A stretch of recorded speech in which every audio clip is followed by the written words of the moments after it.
क्या आपने सोचा है कि कुछ कहानियाँ हमें पीढ़ियों से क्यों सुनाई जाती आ रही हैं? क्या होगा अगर मैं बताऊं कि भारत की प्रमुख ग्रंथों में से एक रामायण सिर्फ अच्छाई और बुराई की किताब नहीं है, बल्कि एक ऐसा औजार है जिसका इस्तेमाल सामाजिक व्यवस्था एवं वर्चस्व को कायम रखने के लिए किया गया। क्या रामायण में जो बताया गया है वो सच है? आज हम एक ऐसी पुस्तक की चर्चा करेंगे जिसने इस पारंपरिक कहानी को चुनौती दी है। इस पुस्तक का नाम सच्ची रामायण है और यह पुस्तक पेरियार ईवी रामास्वामी द्वारा लिखी गई है। पेरियार ईवी रामास्वामी एक क्रांतिकारी समाज सुधारक और द्रविड़ आंदोलन के प्रमुख नेता थे। यह पुस्तक भारतीय समाज में मौजूद जातिवादी ढांचे, धार्मिक आडंबर और पौराणिक ग्रंथों की आलोचना के माध्यम से जागरूकता फैलाती है। पेरियार ईवी रामास्वामी, जिन्हें द्रविड़ आंदोलन के जनक के रूप में जाना जाता है, 1879 में जन्मे। उन्होंने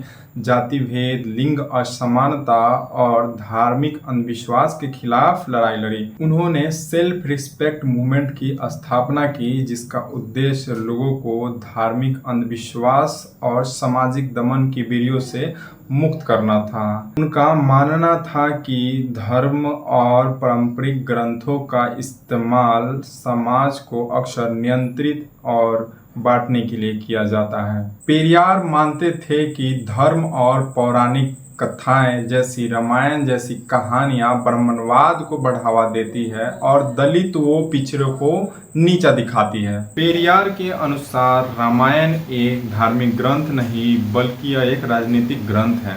उनका दावा है कि ब्राह्मणों ने अपने हित के लिए इसे लिखा है।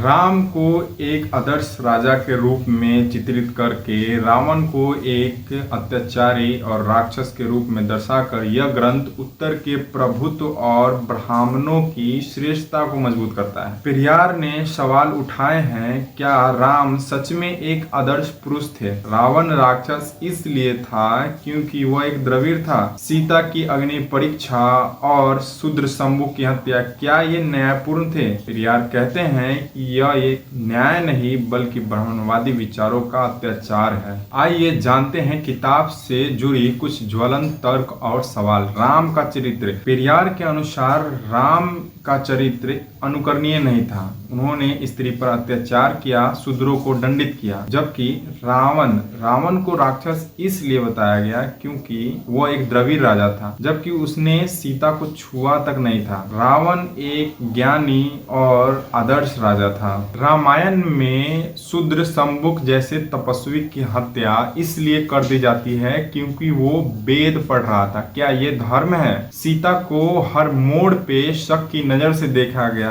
क्या यही मर्यादा पुरुषोत्तम है? ये बातें पेरियार ने तथ्यों के आधार पर शास्त्रों से उदाहरण देकर रखी है। अब सवाल यह उठता है कि यह पुस्तक सच्ची रामायण हमें क्यों पढ़नी चाहिए, क्योंकि यह आपको सोचने पे मजबूर करती है। इस पुस्तक को पढ़ने से आपको पता चलता है कि कैसे पौराणिक कथाएं समाज में भेदभाव को बढ़ावा देती है। नौजवानों को आंख मूंद कर विश्वास करने की जगह सवाल करने आना चाहिए। अगर आप समाज को बदलना चाहते हैं तो पहले इसे समझना पड़ेगा। पेरियार ने लिखा, हमें धर्म और ग्रंथों को पुनः जांचना होगा, वरना ये सदियों तक लोगों को गुलाम बनाए रखेंगे। यह किताब हमें नफरत करना नहीं सिखाती है, बल्कि यह किताब हमें सवाल करना सिखाती है। अगर आपने इस पुस्तक को पढ़ा है तो आप हमें कमेंट बॉक्स के माध्यम से बता सकते हैं।